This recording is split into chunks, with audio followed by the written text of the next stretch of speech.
Saranno 150 gli agenti di polizia che faranno da tedofori per la Torch Run, la corsa della fiaccola, in occasione della 30ª edizione dei Giochi Special Olympics che si terrà a Venezia dal 26 al 30 maggio.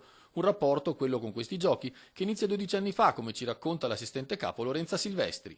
La collaborazione con la Polizia di Stato e Special Olympics è iniziata ancora nel 2002, quando per il primo anno sono stati fatti i nazionali a Caorle. Eravamo solo in 3 colleghi che hanno corso qui da Venezia fino a Caorle. Da allora il rapporto si è consolidato e quest'anno saranno molti di più gli agenti che correranno, alcuni sono anche rimasti fuori.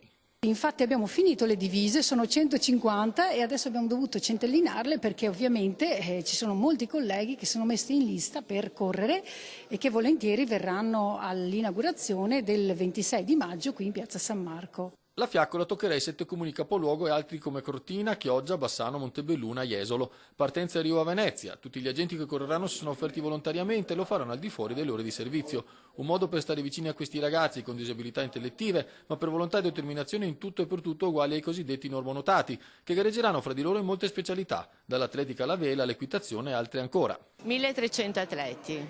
1300 atleti che vengono da tutta Italia con i relativi genitori, tecnici, volontari, accompagnatori, quindi un bel po' di gente, diciamo. Uno sforzo organizzativo di tutto rispetto, anche solo per l'accoglienza di tutti questi atleti e dei loro accompagnatori. Gli atleti che faranno le gare su Venezia sono ospitati ai campeggi del Cavallino Tre Porti, mentre quelli che fanno le gare al Lido sono ospitati a Cadelmoro e alla Colonia Morosini.